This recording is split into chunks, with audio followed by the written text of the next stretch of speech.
All of a sudden I've been feeling this pressure more so to like get really far in my career before I have kids, because it feels like once you have kids, that's it. You're done. You're exhausted.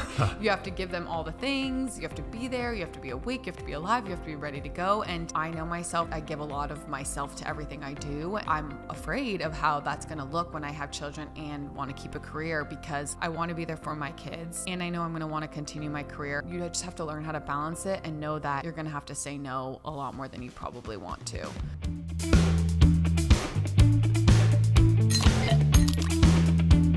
This is going to be a great episode for me because I get to learn about a lot of information that I never thought to ask and never thought to even think about. And I'm excited to have Alex Casini here. Yeah. Thank you so much for coming out. I really appreciate you coming out on this 75-degree day in San Francisco when, trust me, a lot of us would probably rather be at the park or at the beach right now. But thank you for coming out. Thank you. Thank you for having me. So how would you explain your profession? Are you a wellness coach? Are you into nutrition? What's the best way to put your profession? Probably a wellness coach. I think the word coach is a little bit overused. So I did go back to school for holistic nutrition and functional medicine. So I really just help people feel better.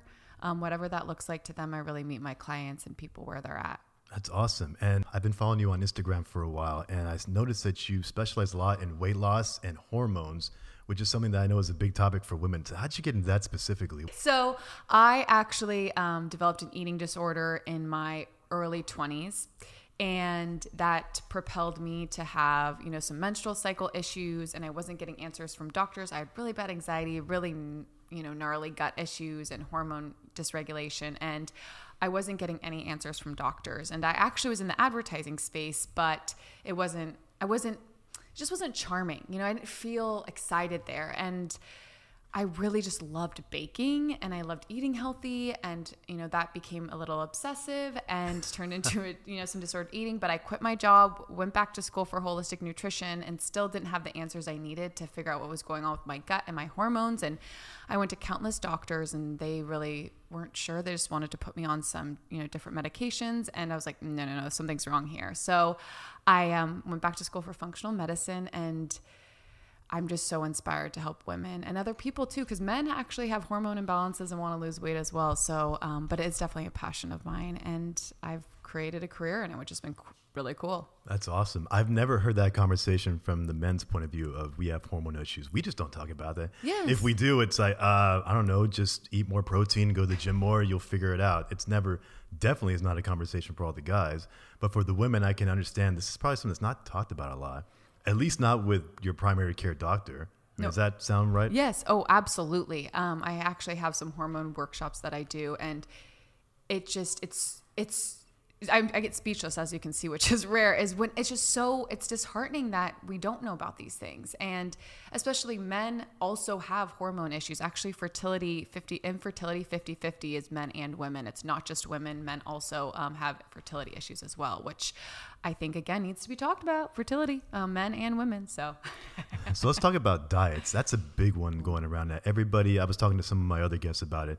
The latest craze is going to be keto. Then it's going to be carnivore diet. Then it's going to be only veggies. Then it's raw. Then it's all these different things that our ancestors never had to worry about. It's food. I'm going to eat it, and that's the end of it. What's been your opinion about what's changed in the way we eat food? It can't just be only processed foods and that's the trigger, or am I wrong? No, you're absolutely right. And I think, with the diet industry, over 95% of diets fail. And, it's $1 billion, like $90 billion industry. It's crazy. And so the issue, though, is it's not sustainable. And that's really when it comes down to diets, or if I'm, coaching a client, working with them on their nutrition, I actually take what they're doing now and make it better, because these things just aren't sustainable. We want to live our lives. We want to drink our wine and eat the cake, and that's okay. And how can we get, more vegetables? How can we just get real food on our plate? Mm-hmm. And that's really what it's about. Yeah. So. Gotcha. See, it blows my mind, because especially living in San Francisco, we have a lot of great restaurants out here. We want to go enjoy that new place. We want to go have a glass of wine or a drink and not have to worry about how it's going to affect our performance. Or at least from the guy's point of view, it's like if I drink too much alcohol, I can't perform in the gym tomorrow. Yeah. That's kind of the way that we think about it. For women, it's probably a different mindset. Am I right? Yeah, it's both probably. You know, I don't know. Some of the women, for me, that's why I actually don't drink a lot, because I get really bad anxiety the next day. And, you know, some people can't, you know, perform in the gym or at work.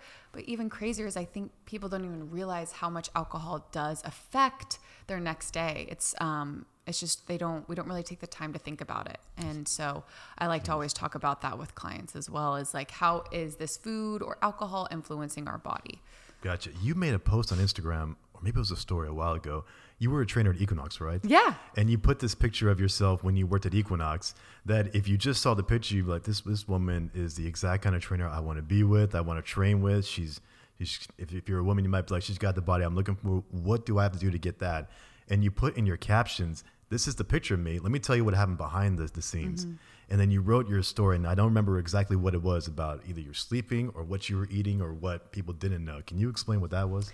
Yeah. So, you know, kind of going back to that disordered eating, and I was living in LA at the time, and I was never skinny enough, pretty enough, tan enough, blonde enough, like just never enough per se. And in this photo, you know, I looked at it and I was like, oh, I look good. And what you don't see, like you said, is I was not eating very much. I was doing a crazy diet and that's when I really started I lost my period actually for a few years. I had really terrible gut issues, like gnarly. And I was tired, like exhausted. I remember training people at Equinox, and you stretch people on the beds. If you've ever been to an Equinox, the trainers stretch you on a bed. It's quite a scene. And I would do that. And I remember one time I almost fell off of the bed stretching a client because I was so tired. And I looked good per se, but I just felt terrible. And I think, you know, we see all these things on social media, we hear about these diets, and we're not listening to how people are actually feeling behind the scenes. Like when you see these people on social media, they might not be doing well. Like the picture, like what you see might look good, but that doesn't mean they're necessarily feeling good and taking care of their bodies and feel like being happy, right? It comes with a lot of anxiety, a lot of fatigue, a lot of overwhelm, and issues that, you know, can affect your body downstream. And it's a bummer. I mean, you're not kidding about that social media thing. I mean, I hear from some of the guys too, they'll see a picture of a woman looks like the perfect model, and then they see her in real life. They say, wait a minute, you know, I still like you, but wait a minute, that's not who you put in the photo. What happened there? And you find out these apps now are created where I think there's like a 12-year-old filter app. Like it takes your face and it makes you look like you're 16 or 17 years old. You could be 50 years old. Oh my gosh. It's getting crazy how bad, or good or bad if you want to call it that, the AI is going to be. Like, that's some incredible technology. But holy shit, what are we doing to people? Yes. Like, we're making you look like this thing that doesn't exist in real life. Yes. I remember in college, I saw my friend on Instagram and she started like squeezing the photo on her phone. I was like, what are you doing? And she's like, oh, you can like change the size of your legs. I'm like, what? I'm like, first of all, this is creating such unrealistic expectations for any human.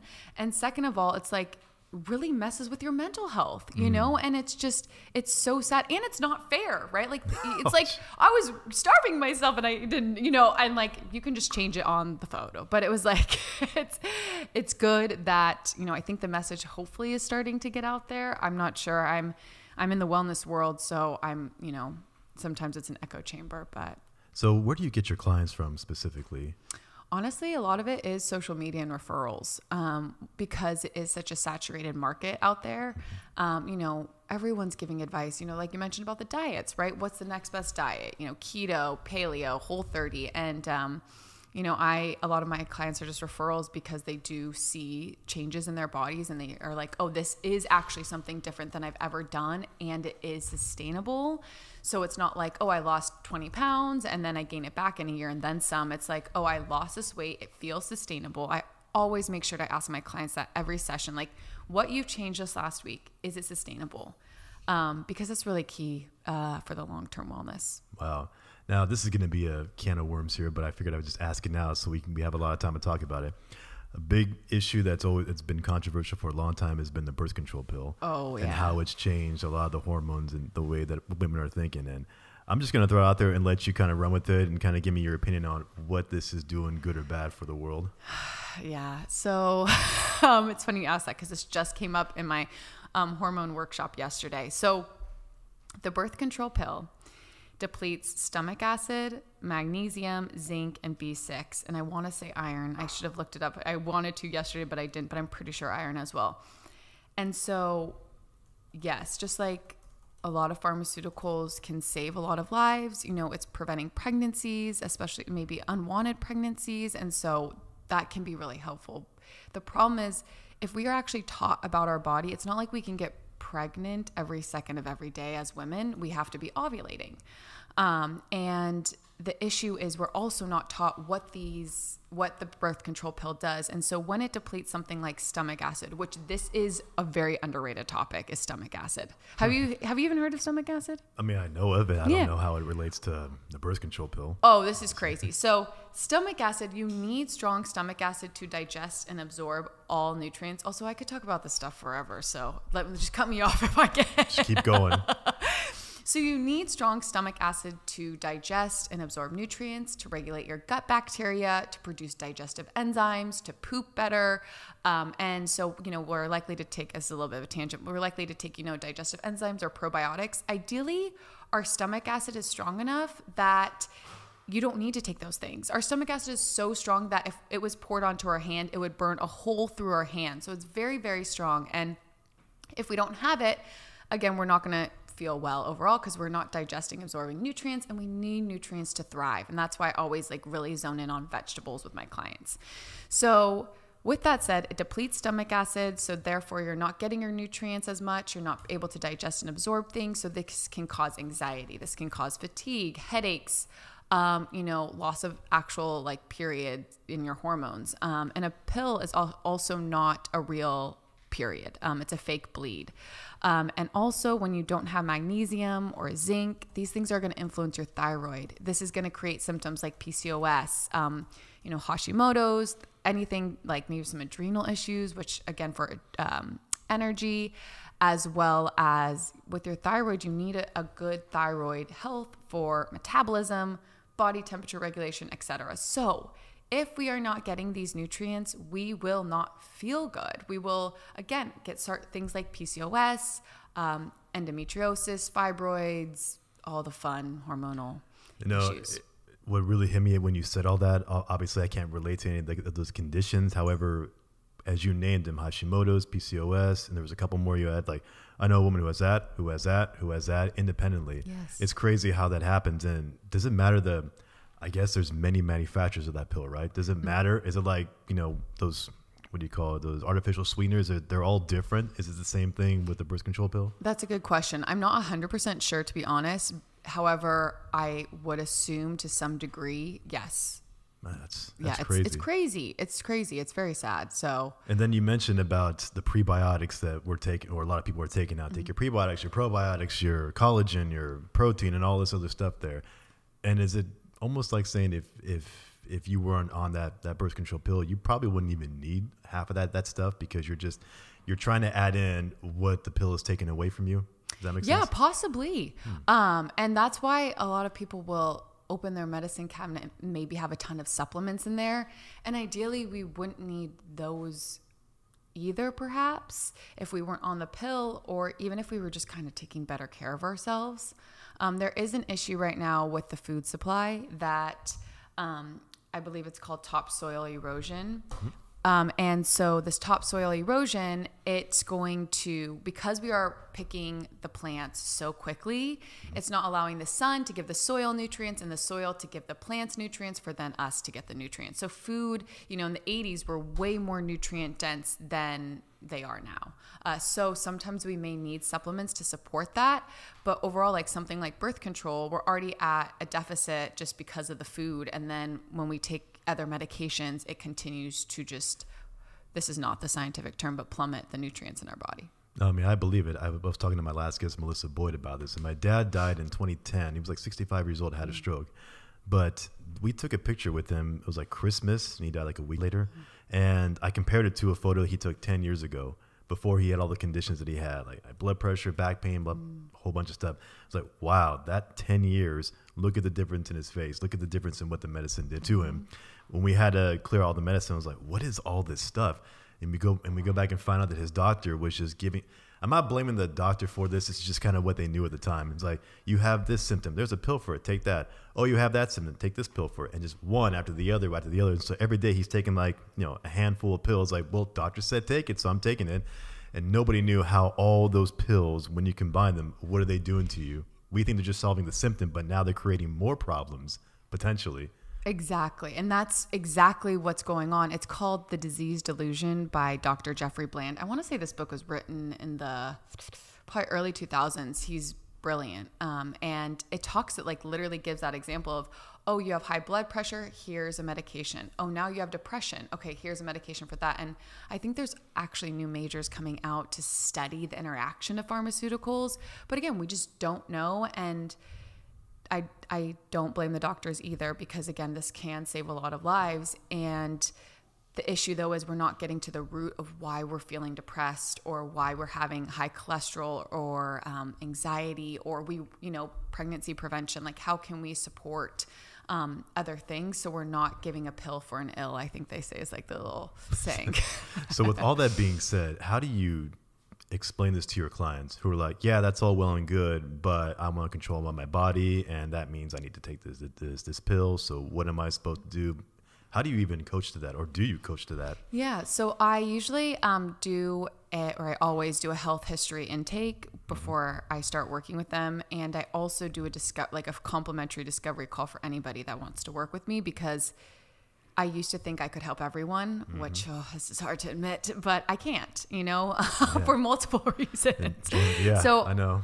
In the discovery call, I make sure that they'll be a good fit for me, as well as I'm a good fit for them, because, when they do express to me that they're on medications, usually they come to me because they want to either, one, get off of them, or two, there is some other kind of dynamic going. And so the way I approach it is I just educate. I really educate, and I meet my client where they're at, and I tell them about the pros and cons, and I think once we're educated about the topics, we're inspired and empowered, because a lot of us don't know that, for example, happiness, depression is a symptom of some kind of inflammation going on in the body. So how can we reduce inflammation and support, and that in turn will actually support our mood and reduce depression and anxiety. Now I'm going to ask you a question for all the dudes out there. So Please.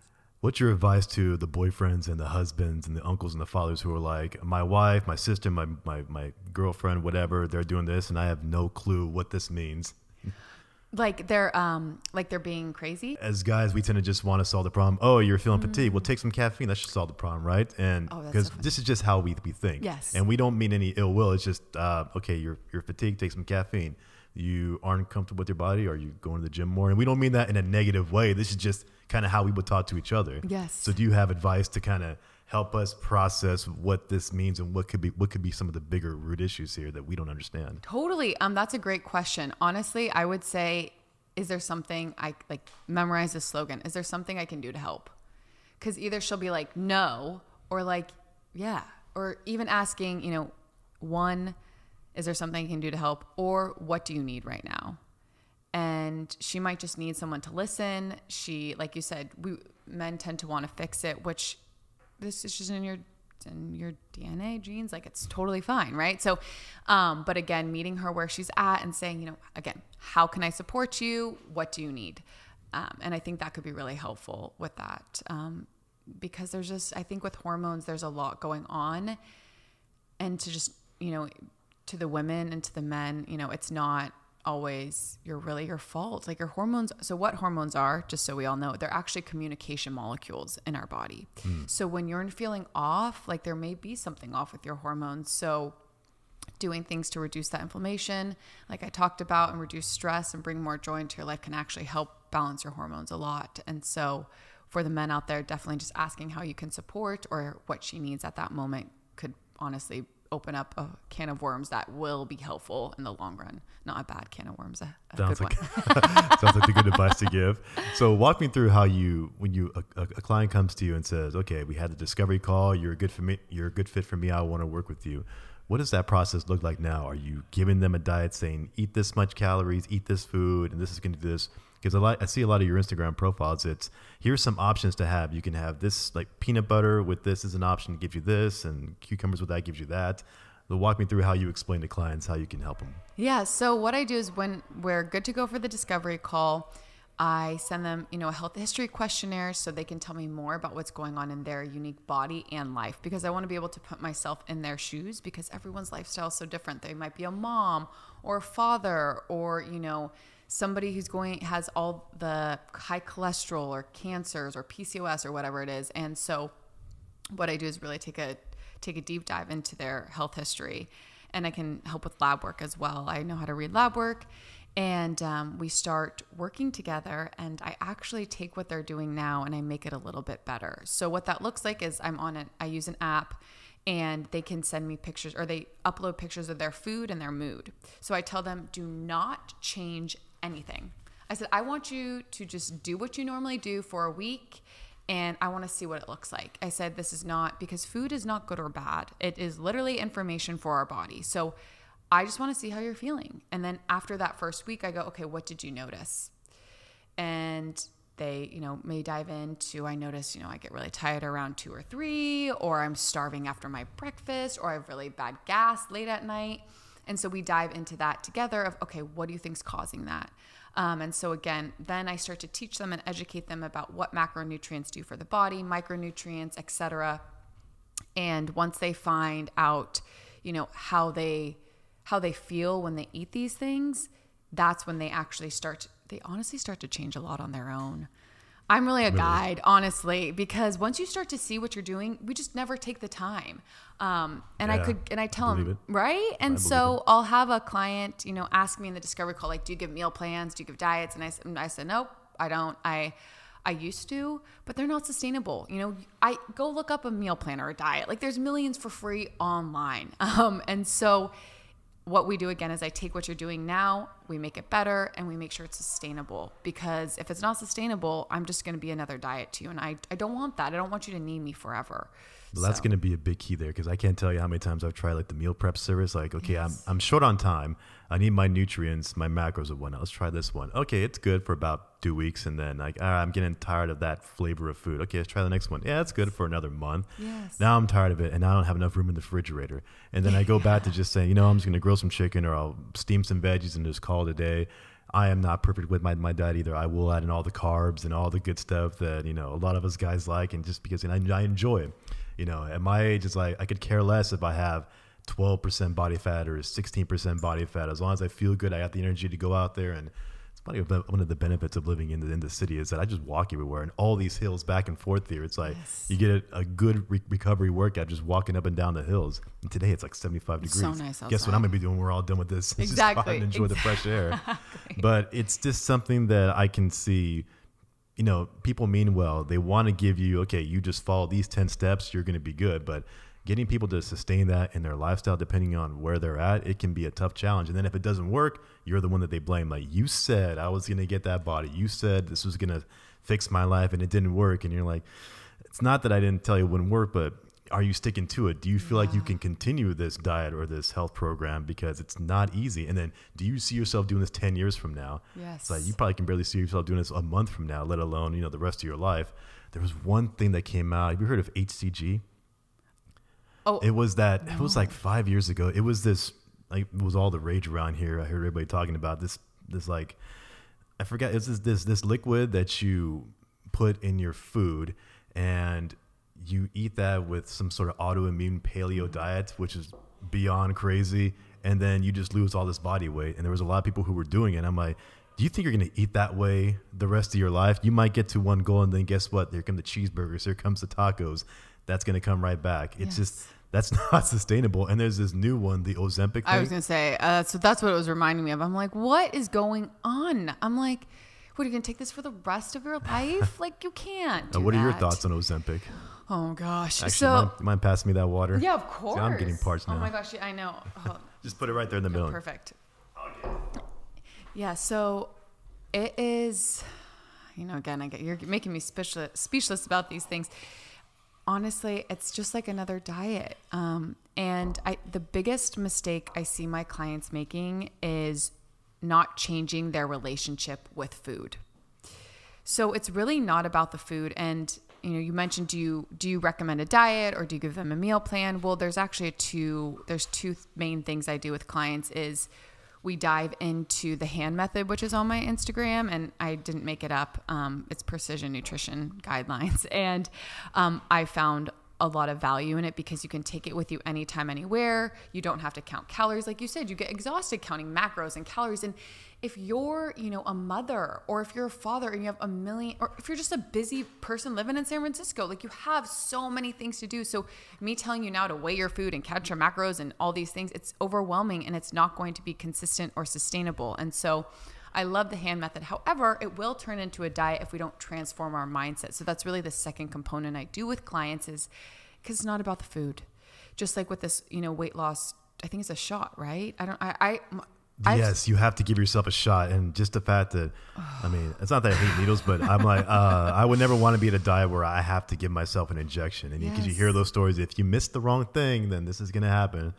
But that's me. That means I got to go to the gym more. Or that means I got to cut out some of the carbs. That's just how I think. But I see that Ozempic, and we talked about it with Melissa. She sees a lot of good things with it, but we're both cautiously optimistic because we don't want to get people to think this is the magic pill I've been waiting for, that we've all been looking for the last, 20, 30 years. What's the magic pill that's going to get me the body of my dreams, the muscle I want, and I just take that and I'm good. And if people start thinking that's the magic button, it could be dangerous. Now, I'm sure it's helping people. I'm sure there's people out there who are doing I feel great and I got the results I want. Like, hey, that's awesome, but is it sustainable long term, like you were saying? Well, and that's what's scary. It's kind of like the birth control pill, for circling back, right? Or a lot of these medications is we don't know the long-term side effects. It hasn't been out long enough for us to know anything. So I think that's what makes it so scary, is that, okay, what is this actually doing to our bodies in the long run? And how are we going to maintain this? And that is really why, if you can, start simple, start small, and you're not going to lose 20 pounds overnight. However, you'll probably feel better doing it more naturally, I would guess. I haven't used the shot, so I'm not sure, but let's start really small. Can you add a glass of water to your morning? Can you go for a 10-minute walk? Can you go to bed 15 minutes earlier? Because those, again, are going to be the sustainable habits. So if, you do choose to use this shot, how are you also going to create a foundation so you can keep the weight off? Right. I was going to ask you this earlier, but have you used your personal story when you talk to your clients? Like, do you show them the photos? This was me when I was at Equinox in LA. What do you think? Oh my God, I want your body. Oh, well, here's what I was dealing with. This is what you don't see in the photo. And is it a shot to them, or do you even bring that up, or anything similar to that? I actually don't. I think I have this thing where I think I'm more vulnerable than I am, and I'm not. So, posting that Equinox photo is funny you brought up, because I rarely talk about it. I think because it's so far, like, it's just, I've come through it. So I'm like, oh yeah, that was me then. Like, I don't even think about it now, but it is something that once in a while I'll bring up to clients, and they'll be like, I didn't know that. Oh, is that why you always tell me to be nice? Because at the end of the session, I usually will say, all right, be nice to yourself, like every session. Yeah.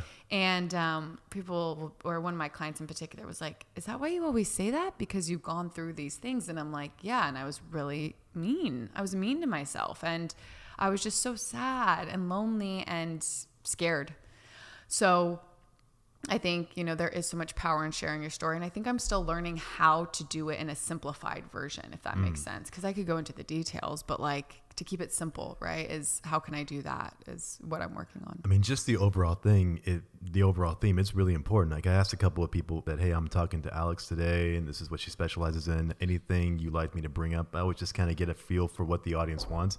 And a lot of them were just like, talking about the issues that women don't talk about, talking about the things that either they're too scared to talk about, or feel embarrassed, or just never thought that was an issue coming up. And I know it's related a lot to hormones. And we've touched on the birth control pill. What's been something else that's like, this is a big sticking point that I think that a lot of women don't talk about, and a lot of men probably don't know? Anything else that comes to your mind? Yeah, it's. I always joke and I say I talk about what everybody doesn't want to talk about: poops and periods. So somebody's got to do it. Well, I think our bowel movements are really so funny to talk about this, because I talk one-on-one with my clients. So I'm like, all right, don't eat and listen to this podcast, or do, I don't care. So really with our bowel movements, we don't talk about that enough. Like, I had a wonderful client recently. I was like, oh, so how many times are you going to the bathroom? And she's like, a couple times a week. I'm like, a couple times a week or a day? And she's like, a week. And I'm like, oh my goodness, like we're supposed to be pooping every single day. Yeah. And then, even like it should be almost the shape of like a banana sausage. It should be darker, lighter brown, like really getting into it, because we're never taught about that. We're never taught about our menstrual cycle. And even men, like you're not taught like the things you're doing on a day-to-day basis are actually influencing your sperm count and the quality of your sperm. So if even men get, sad, and there's issues right now with testosterone. So what are ways that you can naturally improve it? And I think so, overall, we that's never a big get one. sad. Yeah, you never get sad, right? Yeah, you guys are hard as rocks. Oh man, I know, that's what it's so funny. My wonderful fiance, he is so good at expressing his feelings, and actually he's been teaching me a lot how to express mine. So it's actually kind of funny because he's just very direct, and I'm like, wow, this is really impressive. Or if I'm feeling low, he's like, let's try to talk about it. And I'm like, what? No, I don't want to talk about my feelings. All right. Well, he knows something that I don't. He does. Yeah. He does. His mom was a therapist, so I think that helps. Oh yeah, that's gonna be from the get-go. This is how they're gonna got it. So it's just it's funny you bring up the men's issues too, and maybe we don't talk about it enough. We don't think about our testosterone levels or whatnot. We just know that we're getting older. Okay, it's. I have a friend who they're about to have twins. Oh. And I joke with the guy that he's about to get dad bod. And he's like this really in shape guy, likes to bike ride, firefighter. Like, he's like, I'm taking care of my body. I eat well. I eat quinoa and all that good stuff. And I'm like, yeah, you're probably going to get dad bod coming up soon. Oh, it's not going to happen to me or whatever. It's like, it's not you. There's actually like, a biological reaction that if you're a guy and you're about to have kids, you kind of have to store fat because you need to be able to have energy for the long run. All the sleepless nights of the kids staying up and whatnot, like it's actually ingrained to us. Yes. There's been studies with that. I don't know the exact sources, so I can't quote them here, but it's natural. Like you need to hold on to energy because you're going to need it dealing with the safety and the needs of a child because they're completely dependent upon you. They cannot do anything on their own, so you got to be ready for it. And I was talking to one of my buddies who owns a couple of, acai bowl stands in the city. And we met yesterday at one of his businesses, and he was going on like 2 hours sleep. He's like, I'm just making the grind happen, man. It's like the kids were up, but guess what? I got business to run, and I got people here that I'm trying to get hired on. Nobody wants to work in the industry doing services anymore. And, my wife's got her own career, and we have to hire a nanny. And yeah, how's your life going? I'm like, that's just, that's a lot to deal with, man. I can only feel for you. And then this is not me dissuading anybody from having kids. Kids can be the best thing in the entire world, but especially living around here, you kind of have this expectation of what your life is supposed to be like through nobody's fault, but it can take its toll on your mental health. It can take its toll on your stress levels, which affects a whole bunch of stuff in your body that we can't even quantify. Like this one thing here affects all these different molecules, all these different hormones, and you have no idea that this is going to lead to that. And we just don't have the research out there to really say this is kind of what we've been dealing with. It's like we live longer nowadays than our grandparents' generation, their generation ever did, but at what cost? Like, what's the but? Like, what are we doing that we don't realize? And like that whole stress thing has been one that I've seen a lot amongst our generation. What are your thoughts on that? Oh my gosh. So that actually even ties into what a lot of women may not talk about, or I would say more necessarily know, is that this is science. So HPA-TG axis. So what that is, it's the hypothalamus, the pituitary gland, the adrenal thyroid system. And so a lot of us, are having hormone issues like testosterone, PCOS, PMS, menopause, etc. We actually want to go farther upstream. So this is not the scientific term, but I call it a hierarchy. So I'm going to get to the point of stress. It's right here. So we have these issues with our hormones, and then we are like, okay, I need to fix that, right? I need to fix my progesterone or my estrogen or my testosterone. It's like, no. We need to get farther upstream because it's actually the thyroid. It's a butterfly-shaped gland around your neck that's influencing those hormones, your reproductive hormones. But even more higher up, it's our adrenals. So our adrenals are these two cute but mighty glands that sit on top of each little kidney, and they produce cortisol and epinephrine and neuroepinephrine, which is our stress hormone. Mm-hmm. even more importantly, we have our pituitary gland and our hypothalamus in this HPA-TG axis, which is our environment, our stress levels, our thoughts. And this is why positive thinking is not woo-woo, because actually our brain is communicating through our gut to our gut back and forth through the vagus nerve, VAGUS. And this nerve is sending signals to the rest of the body on how to respond to its environment. So why I'm bringing this up is because this is how actually stress has a big impact on our hormones. Like we mentioned, the testosterone, the dad bod, excess body fat, fatigue, etc. So when you are busy, you have kids, or you're running on no sleep, you have deadlines, that's when we want to do our best to support reducing our stress somehow, whether it's actually when you're in the shower, like feeling the water on your skin instead of thinking about the meeting or the grocery store or what you're having for breakfast, just like be in the shower. Maybe you're actually tasting and drinking your whole cup of coffee without thinking and being on your computer. Perhaps you just take a few deep, slow inhales and exhales before breakfast. Maybe you sing in the car. Singing actually helps activate that vagus nerve to release stress.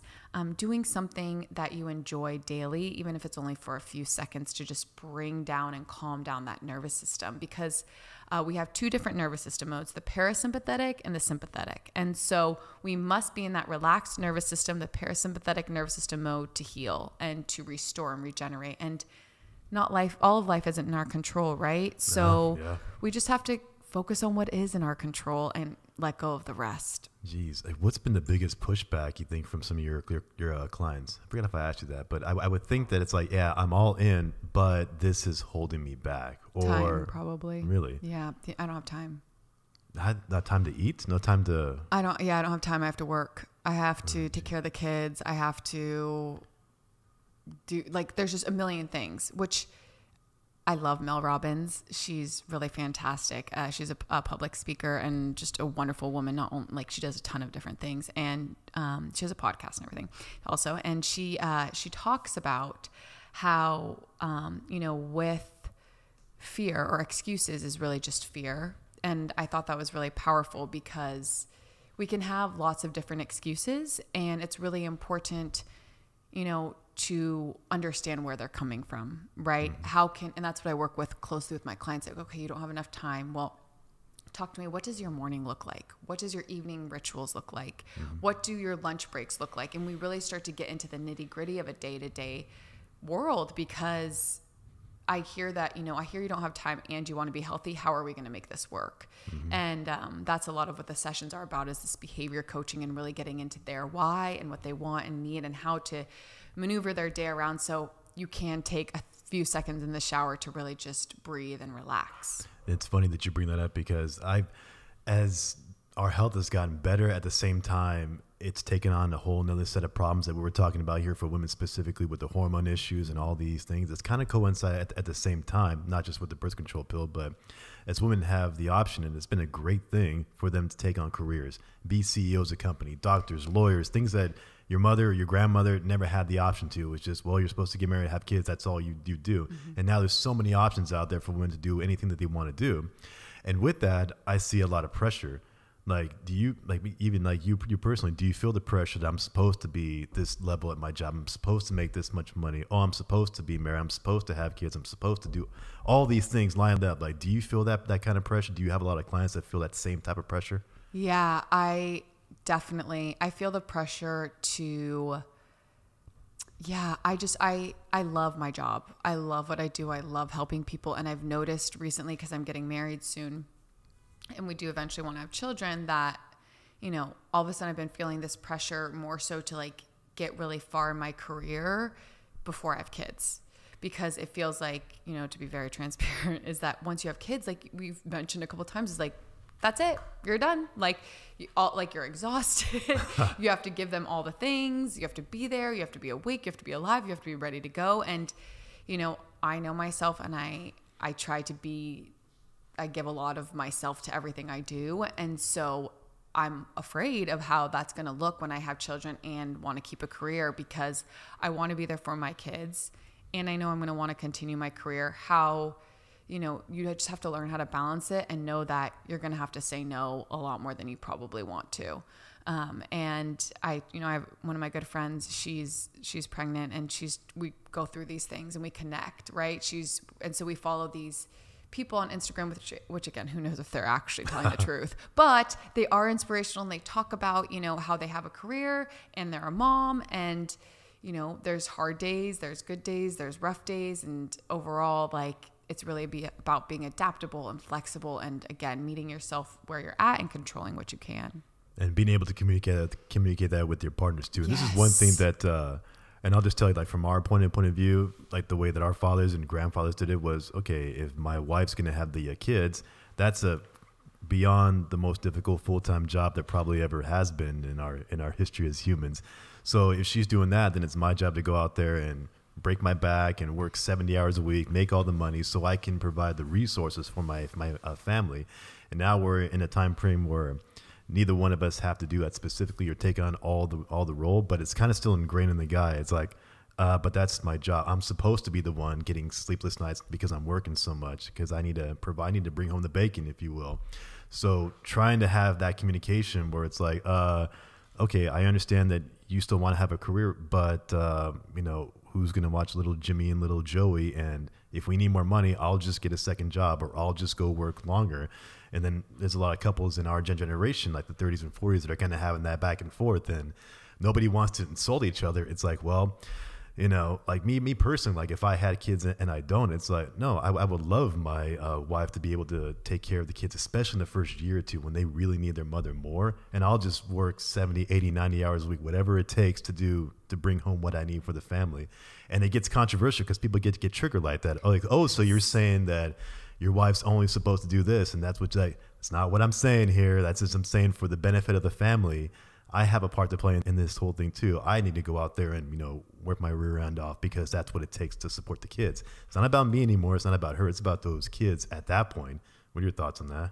Absolutely. I think it kind of goes back to men explaining their feelings too, right? Is that we all are, I think, Lewis Howes did a good episode about this too, is like, we're all, a lot of men are raised to not express themselves, to just push through things. And I think it's really important when you communicate in a relationship, and how you communicate and how you get through those times, and noticing if you're having resentment against your partner because you want to do X, Y, Z. So how can you come together and compromise?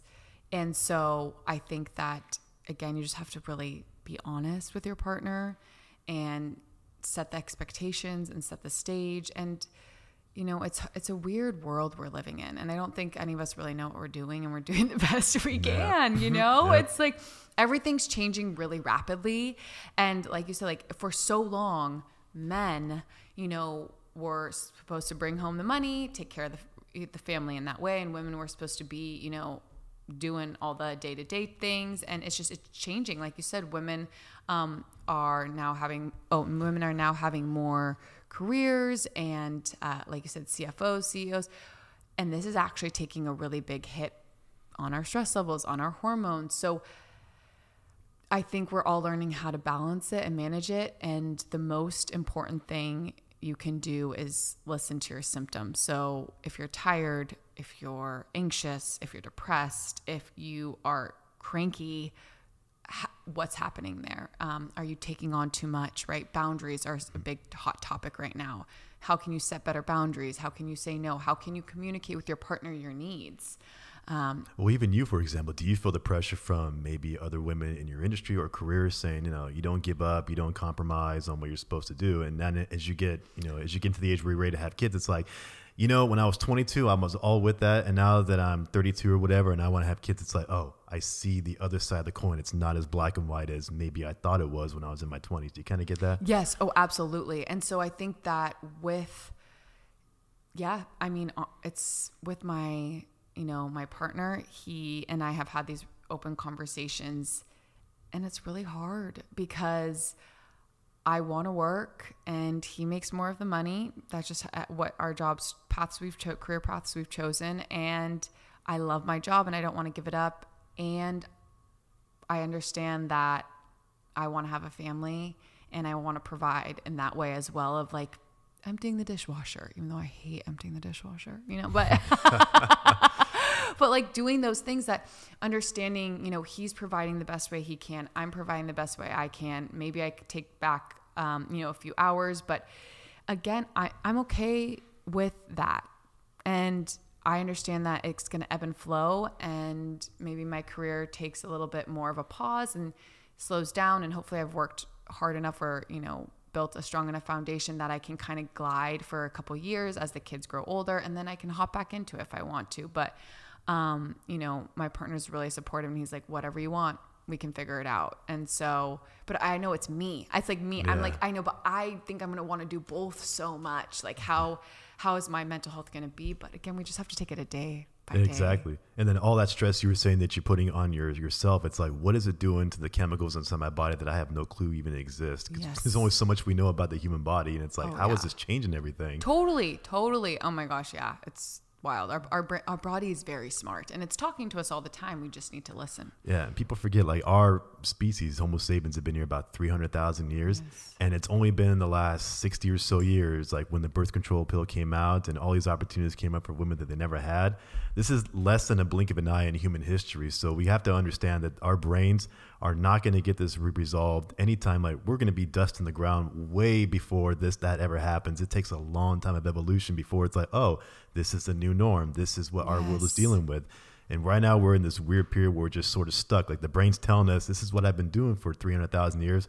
Oh, but this is the way life is now. And that's why people say, well, it feels right. I don't know what it is. Yeah, but on paper, it doesn't make any sense. It's like you're competing with, your brain's competing with itself a lot. Yes. And yeah, I don't know. There's no real solution for it, but I think just like having the conversation so people out there understand this is not something that you as a listener may be going through by yourself. There's a lot of people who are asking themselves the same questions, and it really comes down to, what choices am I going to make in my life? What's more important to me? If that's what I want to choose, then this means I'm going to have to readjust this here. Mm-hmm. Or even going back to like diets, if that means that, I have to cut this out of my diet, or maybe I can't, eat all the things that I liked anymore because I'm getting older and my body's reacting differently to the foods that it had no problem eating when I was in my 20s. Like, these are actually real questions. Yes. Yeah. And I think it's really important, because we're so quick to take things away, right? Like, stop drinking, stop eating carbs, stop having sugar. But when we're stressed, that's the only thing our bodies usually want. So I always, recommend with that is like, okay, instead of taking things away, how can we add more things? How can we add vegetables to your diet? How can we add protein or water or walks or meditation or baths? Like, how can we just add things that are going to support our nervous system? And maybe it starts to crowd things out, because most of the time it does. But I believe it, yeah. What's been some of your biggest success stories with your clients, from where they started to where they ended up at? Oh my gosh. I have a client who actually just texted me yesterday, and I was so, I've actually now two off the top of my head. So one, we started working together probably about a year and a half ago. And she had come to me, she's in her mid 30s, and she was, wanting to lose weight, and she'd been on diets and off diets and all the things. And so we started working together, and the reason this story is such a success is because she's lost like 50 or 60 pounds now. Jeez. And, she said that she doesn't need, an attachment for the airplane seatbelt the other day. And I thought I get very emotional a lot. So I was really touched by that, because it wasn't me doing the work. And I felt so grateful that I met her to teach her, because again, same thing I ask her, is this sustainable? Do you feel like you can do this forever? And she's like, yes. And she's eating all the things she loves still. So she's not, she went off of gluten and dairy because she knows it doesn't make her feel good. However, she's, eating all the other things. Like, and yeah, once in a while she has, a croissant or whatever, and her stomach hurts and she knows why. Right. And I joke with my clients, I'm like, I really don't care what you eat. I care, how you feel after you eat it. Mm-hmm. Right. Because that's all I really do care about. I don't care if you drink or eat what you eat. I just want you to know what it's doing to your body, because that's when you have the control back and the empowerment to make different choices. But yeah, so she doesn't need that, the seatbelt attachment anymore, and she feels like it's sustainable, and she's lost a ton of weight. And I think that's what's so inspiring. And I had another client actually who she came to me, and she was drinking Coke all the time and eating a lot of candy, and she found out that, and so she wanted to lose weight, and we started working together, and she barely drinks any coffee, doesn't drink Diet Coke anymore. She relies on more fruit for sugar, and this took place over about 2 years. And so again, it wasn't overnight, but what was really awesome is that they've been able to lose the weight. Her heartburn went away. Her low back pain went away. She was really grateful because she said to me she's not obsessed with food anymore, because that's a big thing. We obsess with it. Like, what do I eat? Like, is this, like you said, there's millions of diets out there. There's so much information. It's overwhelming. So the simplicity, I think, is why these two stories stand out to me, because I kept things simple and they have over time changed. And again, it wasn't overnight, but it took a year and then some. And so, however, they're getting the results, they're feeling good. And it seems like a year is a long time, but in the grand scheme of things, if that lasts versus you going on diets and off diets for the next 20 years of your life, like a year's nothing. Wow. So it's pretty cool. That's incredible. And you mentioned something there that is really powerful, because I heard this from one of my guests, I believe it was Chris and Kelsey, about the simple little wins that you get. Somebody who wasn't able, for example, I think it was him who was telling me, who wasn't even able to pick up a box off the ground, got the personal training because the motivation was needed, that I want to be able to hold my grandkids. He did what he had to do, and now he's able to hold his grandkids. And that was his motivation there, not I need to bench press 250 or whatnot. It's like, this is what's important to me in my life, and this is what I can do now. So your client, that's like just the fact that she can buckle the seatbelt in the way she wanted to without the extender or something. Yes. Like, that's so motivational to people to say, look, this is getting me, whatever I'm doing now, it's getting me the result I wanted, because this is a simple thing, but it's such an impact in your life because it's psychological more than anything else. Totally. Exactly. And it's just, people want to feel good, and I just don't think we're ever taught the tools on how to take care of our body, how to take a look at, maybe I'm exhausted at 3:00 because I haven't eaten all day, or I'm anxious all the time. Maybe it's because I'm drinking every night. Like, we just don't take the time to take a peek into this, which living in San Francisco, you gotta work a lot. It's expensive. So I think that if we can just take a moment once in a while to just pause and ask yourself how you're feeling and what's the easiest thing I can do today to make myself a little bit better, I think we will go a lot farther. Awesome. And so let me ask you this. If you were to speak to a woman right now who has, let's pick on PCOS, was it? PCOS. PCOS. And remind me what that condition is again. So polycystic ovarian syndrome. And what it is essentially that you have ovarian cysts on your ovaries growing, essentially. Yeah. What's your biggest advice to someone like that who says, I go to my doctor, they give me these pills and they're not working. I can't lose weight. I think I'm eating correctly. And, and all the emotions come out. What's your best advice to someone who's dealing with that right now? Be really gentle to yourself. Any hormone issue, including PCOS, be really gentle as you can be, meaning go for walks. You listen to positive podcasts like this one. Thank you. Really, listen to good audio books and, do things that are going to calm down your nervous system, because like I mentioned, the HPA-TG axis it's not necessarily like your thyroid's giving up on you or your ovaries are giving up on you. It's that there's some kind of stress dynamic that's happening on your day to day. And so adding things like fiber to your diet, lots of color from the rainbow from fruits and vegetables, adding those walks and hydration are all things that are going to reduce your inflammation and put your body into that parasympathetic nervous system mode so your body can heal and calm down and feel better. So how do you balance that with the stresses of life? Especially, let's say you're a woman in the same spot, but you got a high profile career. You're working 60, 70 hours a week. The calls keep coming in, the business meetings. I have clients in Japan. I got to be up at 2 a.m. to deal with this. I can't just turn that off, or I can't just quit my job. I got bills to pay. How do you kind of help them break through that barrier? Great question. So I will ask them, what is one teeny tiny thing you can do to just be a little more relaxed? What does that like? Can you say no to one thing? Can you go to bed 10 minutes earlier? Can you hire someone else to help you out? And if I usually don't give them ideas, and they usually are able to find something pretty easily, and I'm like, what is one small thing you can do? Oh yeah. Okay. I can ask, my nanny to help with XYZ, or I can hire someone else, or I think I can shut off my phone at 10 p.m. instead of 11. So it's those really little things. And anything, I'm like, literally it can be anything. No, I say no habit is too small. Wow. And it's a simple thing like that. And then if they ask you, well, when am I going to get the results? How do you answer that question or break through that barrier? Because people want 6 months. Is it 3 months? What's it going to be? I tell them I don't know. Because I don't, and I'd be lying to them if I was like, well, this is ideally, if we start to move the needle, you'll start to feel better in anywhere from 2 to 4 to 6 weeks. However, it also depends on how much you can change. And that's one of the questions I ask in my health history questionnaire is, on a scale 1 to 10, how ready are you for change? How much can you give? And usually it's a 9 or a 10, because that's why I have the discovery calls.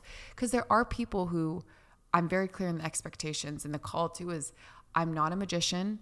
You didn't get this way overnight. And so to, reduce our symptoms and to manage them, it's going to take some time. And you're going to have to make changes. Are you ready to make some changes? So I don't really run into as often as the more no, I can't do anything people, because I usually have these discovery calls, because some people just aren't ready, and that's totally okay. Right. I get it. So it takes time.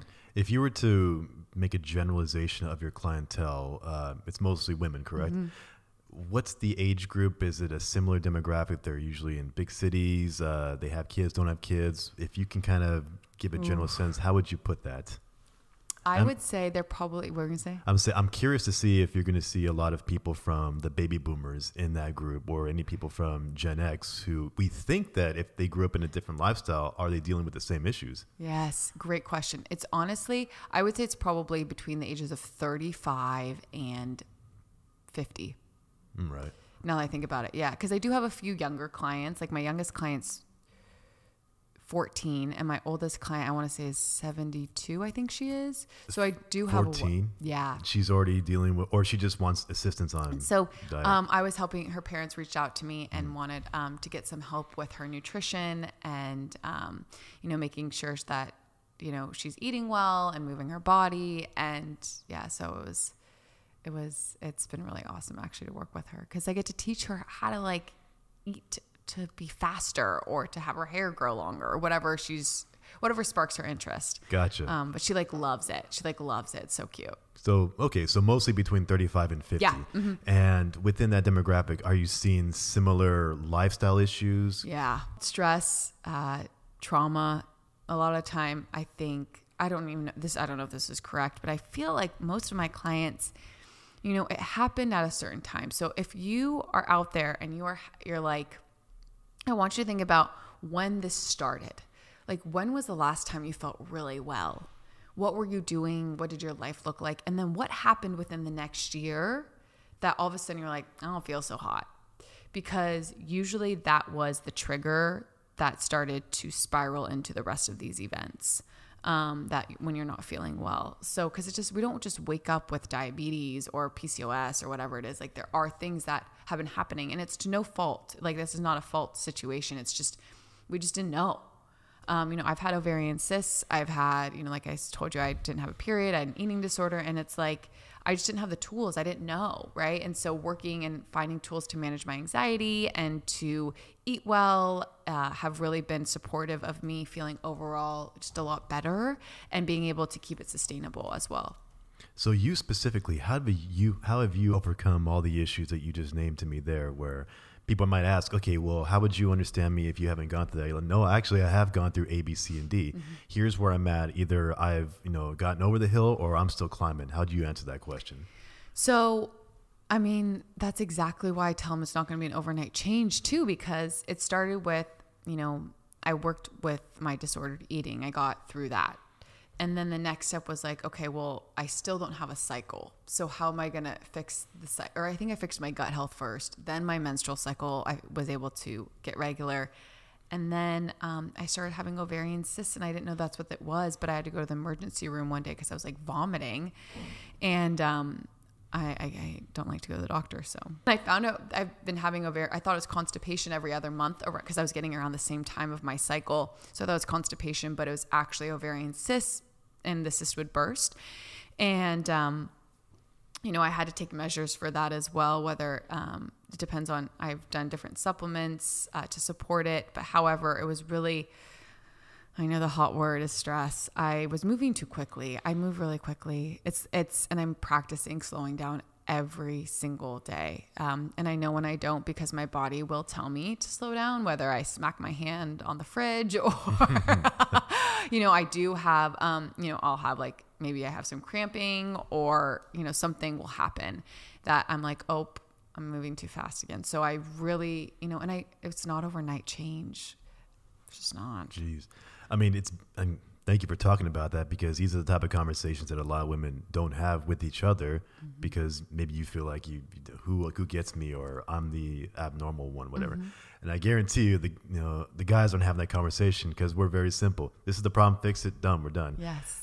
I've done that, and I still do that. It's just natural. Okay, this is the problem. Did you ever see that YouTube video? It's not about the nail. No. Oh, you didn't see that? I gotta send it to you. I gotta watch it. It's just basically it's this woman that has a nail in her head, and she's explaining all the heartache and the headache, and the guy's sitting there, you have a nail in your head. Yeah. She's like, but the headaches and the pressure, but if I just get that nail out.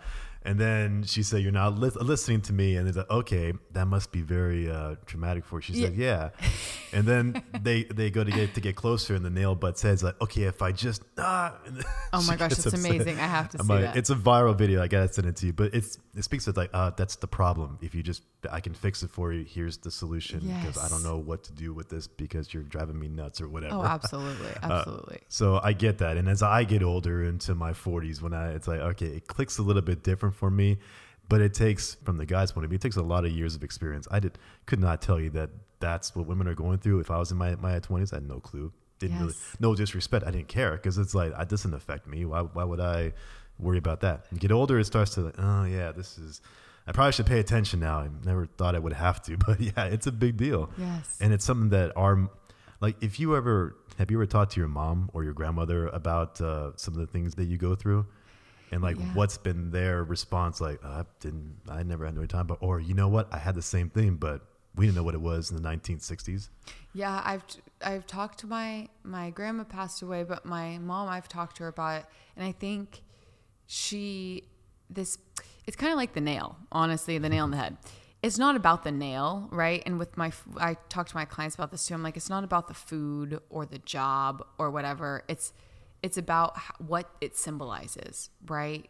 There's a reason why certain women do feel compelled to be a CEO or CFO or really career driven, right? There's a reason, some people don't eat, or there's a reason, and it's not necessarily like about the food. It's about our emotions and what our experience has been. And then it comes out through the way we eat, the way we talk, the way we move through the world. And with my wonderful mother, she moves really fast. Good for her. It was a really good way to sweep things under the rug, but it comes back up, as she will openly admit. And so it's funny, my mom and I are pretty close. So we've been doing almost the same work at the same time, going to therapy, which is kind of funny. And she's obviously different therapists. And, but it's like, how do we, and again, Brian, my partner, he's taught me this too, is how do I be more direct with my things, right? What, how am I feeling, how that's influencing me and how I'm acting. And it's been really helpful, and it really feels better. Feels better to be direct. So I'm on board with this whole direct thing. Like, just stop beating around the bush. Let's just be honest. Let's be kind and direct. Yeah, you need to speak to some of the women in my life, because if I say I'm being direct, it's, well, your tone's wrong, whatever. I just told you what the problem is. Can you leave me alone? I mean, I don't know how you want me to sugarcoat this anymore. This is the problem. I got to fix it. What's the issue? Oh, yeah. Exactly. Well, Brian and he'll be like, you're using the tone. I'm like, well, you're using the tone. Like, we're both using the tone. So stop using your tone. I don't have another tone. I got something to do. This is the issue. Will you stop getting on me for that. Exactly. But I'm really curious. So for your mom's generation, when you ask her about that, is it the same types of issues, or she just doesn't? She's like, I can't relate as much because I didn't go through that, or I did go through it, so now I know what you're talking about. Yeah, my mom didn't have anything with her eating or I think it's honestly this birth control pill has had a lot of influence on us than we think it has, because my mom was like, I don't know. She's like, I think just your generation. My mom was a mom. Like, she was a really good mom. She did all the things. Stay at home mom? Oh yeah. Okay. All the things, like cooked, cleaned, grocery shop, our beds were made, like all of the things. Like, I don't know how she did it. I call her still. I'm like, how do you do this? And she's like, well, I didn't work like you did. Like, so I think it's really interesting because it is just a different generation, right? We are feeling like we want to work, we want to have kids, we want to do all the things. And there's just not enough time in the day. And then to take care of ourselves, like, it's not going to happen. Look, nobody wants to admit it, but yeah, ever since that birth control pill came out, things have changed for better or for worse. On the one hand, as a woman, you get control of your body.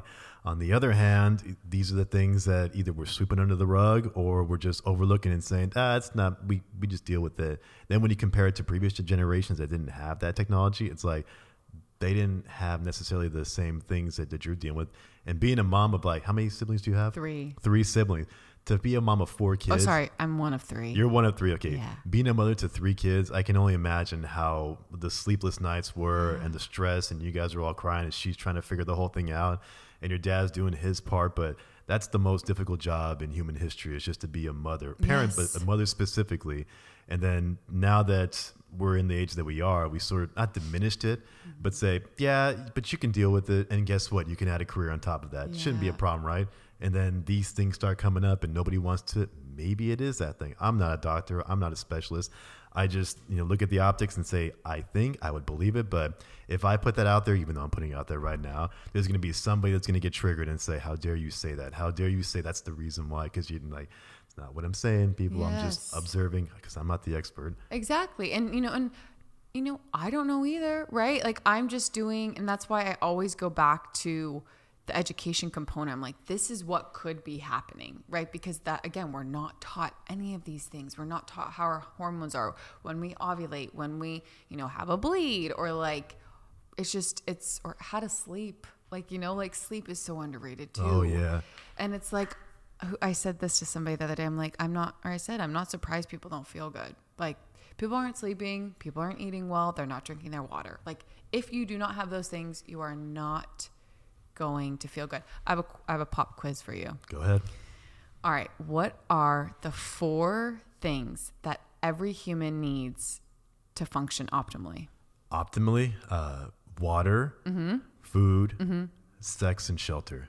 Ooh, close. Oxygen. Oh yeah. And sleep. Oxygen. Okay. Instead of what? You can go without sex. You can go without shelter. Yeah. Well, how are you going to live if you don't have shelter? Well, like, like under a tree. I don't know. Okay. But, That's like to be alive. Got it. You could be celibate your whole life. I guess you can get through with it. But you got to eat. You got to breathe. You got to drink water. Yeah, you got to eat your nutrients. Yeah, exactly. So those things, like, if you're not doing, and like a lot of us aren't deep breathing. We all breathe into our chests. And going back to that vagus nerve, that brain gut axis, like, if we're not breathing properly, that's putting us into that sympathetic nervous system. We're stressed. It's a disaster. So again, breathing, like, even if you're in the car, if you're busy, I'm sure you're driving or traveling somewhere, can you deep breathe in that car ride instead of going on Instagram? Yeah, hearing that from you and one of my other guests, the same exact thing. Now I start catching myself when I don't breathe a lot. Yes. Usually happens when I'm doing the editing, because each episode takes me about 10 hours for everything to edit. And I'll sit there on the computer one day and I'm like, oh, geez, because you get so focused on the task, you're like, gee, I wasn't even breathing. In the gym, I'm fine, deep breathe in and breathe out, because I relate that to performance in the gym. But sitting in front of a computer or sitting in a patrol car or driving home, whatever, sometimes you get so focused on this task, this here. Your mind's focusing on what you need to take care of now and the simple thing of not breathing. But then once you hear it, you just start telling yourself, breathe. Oh, yeah. Okay. And I think it helps. Yes. But it's amazing how many people just that simple tip don't realize that. Wow, I haven't been breathing all day. I mean, that's why I can't sleep. Absolutely. Well, exactly. And it's, it's so funny because I don't know if it's funny, but like when you ask about client successes, it's like, that's honestly, in my opinion, the biggest success is when clients realize the small things they do make the biggest changes. Whether I have a client too who started breathing practice. Like she says she does deep breathing 3 times a week, and she's a CFO. She's a hardworking woman. She's badass. She is a badass. Like she is. I mean, I'm speechless. She's like a runner. She's amazing. And she's like breathing transformed my entire life. Like she's always been a restless sleeper, and she now sleeps like a baby. It's fantastic. How does she manage her relationships? She like, I taught him, he gets it, or I have a difficult time having him understand that I got stuff to do.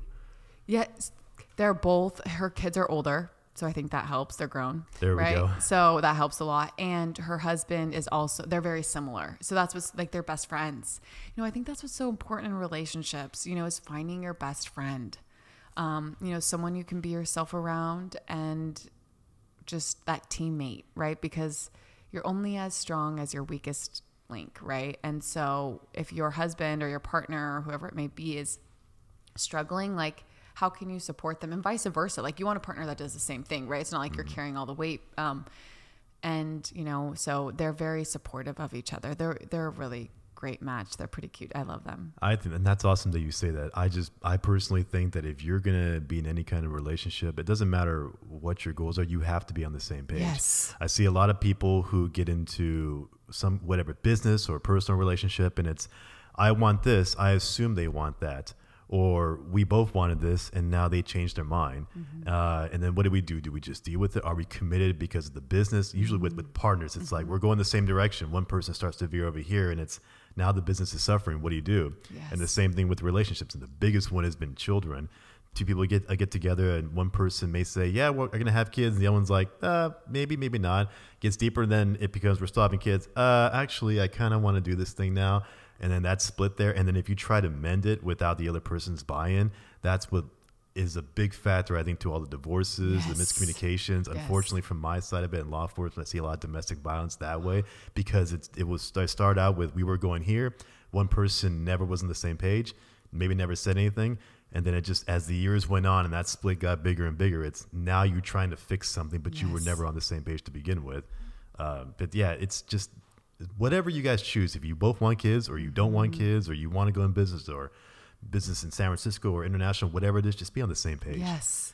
And then if you're veering off, be like, dude, I know we said we're going to do this, but it's not for me anymore. And I'd rather get it out there now, and we can reevaluate, is this the right path for us, business or personal? And if not, then hey, maybe enjoy your life. It's better if we just move on. Absolutely. That's just what I see with a lot of the relationships around here.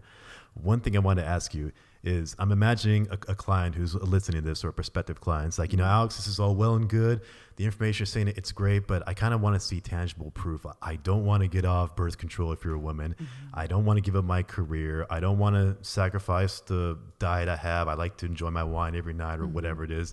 Do you have any good success stories of women that are like, you know what? They didn't give up on those sacrifices, and they're getting through it, but here's what they've made. I think they want to be able to say, well, you're telling me that I have to give up on all this stuff here, and I don't want to. So do you have anybody who's like, she didn't give up on this. She's still, on the pills. She's still eating her diet, and she's found a way to overcome all these issues because she did this. Yes. So I have found, usually they're not necessarily on the pill, but I do have women who are very intense and very high in their career, type A. And the successes I've seen, honestly, are the smallest steps that they take.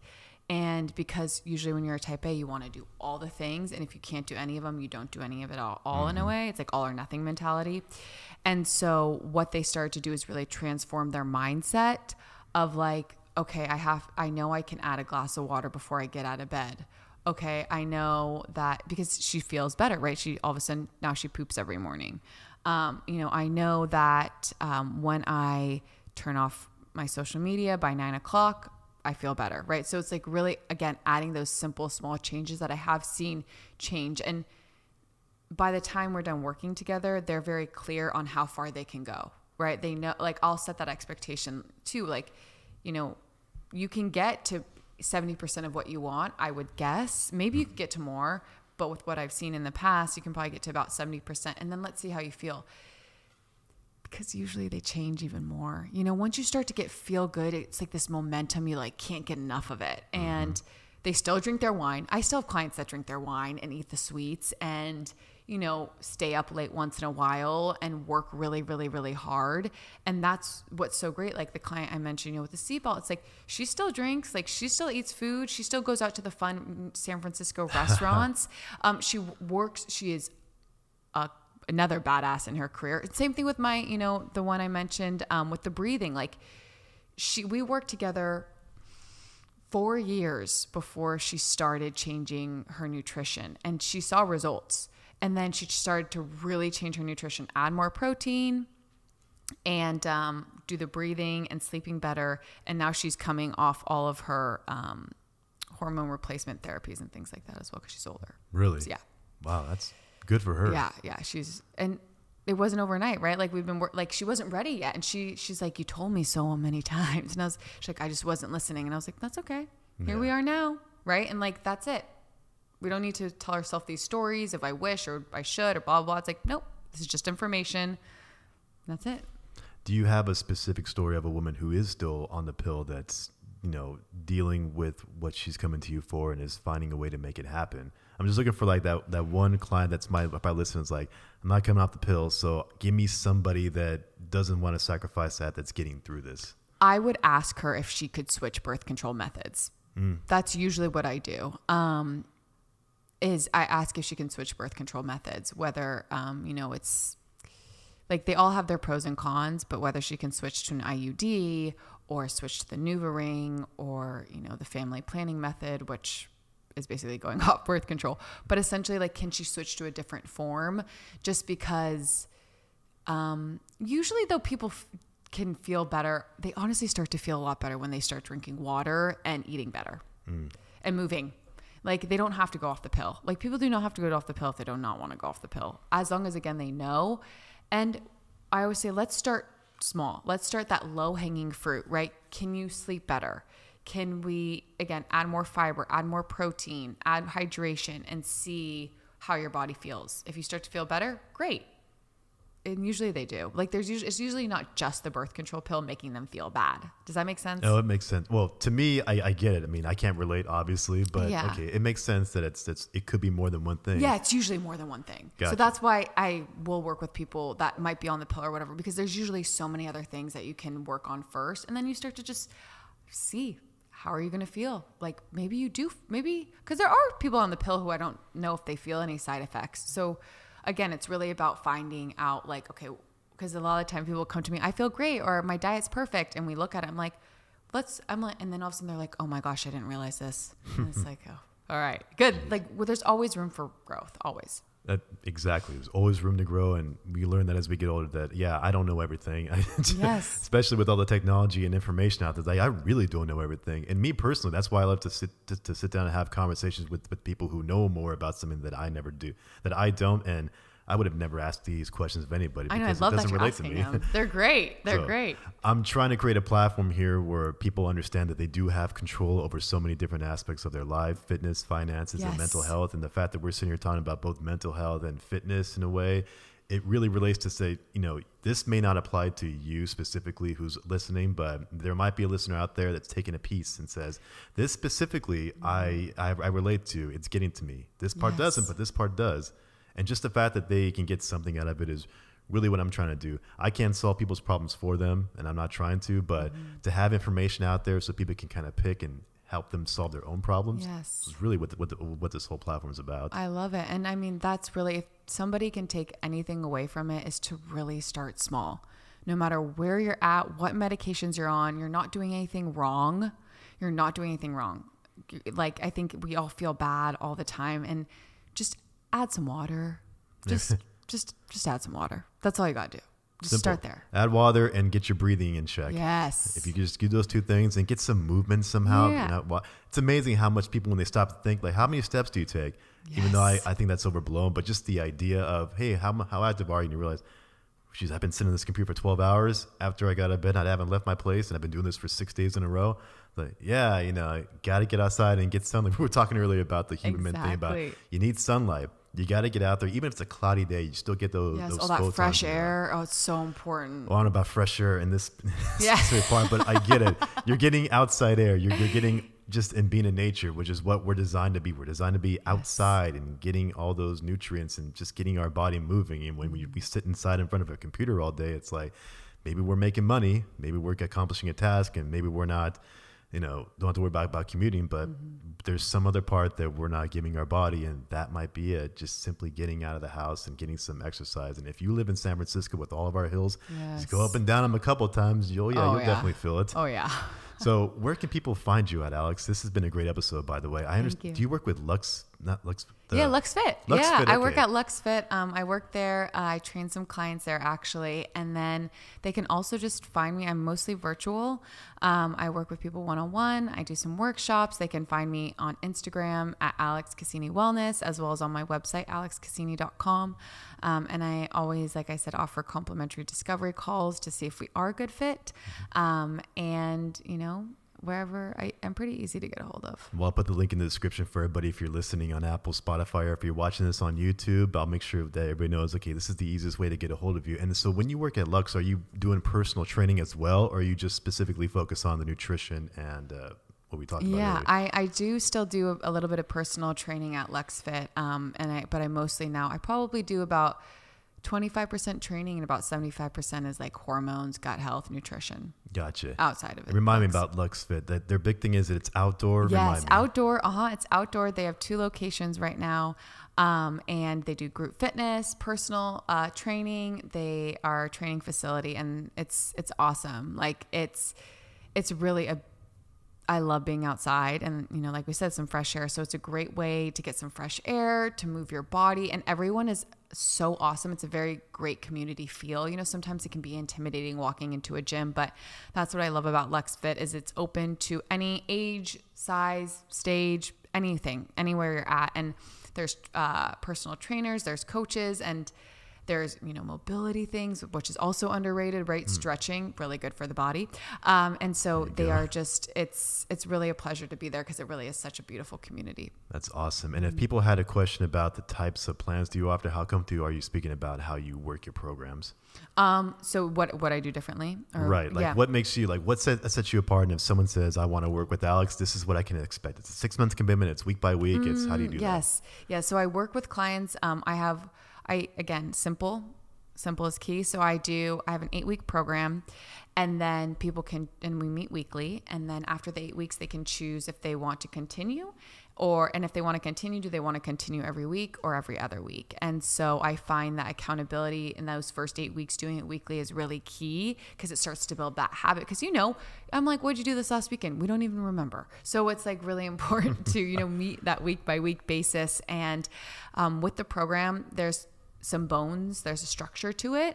You know, we go through movement, nutrition, regeneration, and overall though, the person makes the program. So depending on what they want to learn about, what they need, what their goals are, their symptoms, kind of shapes it.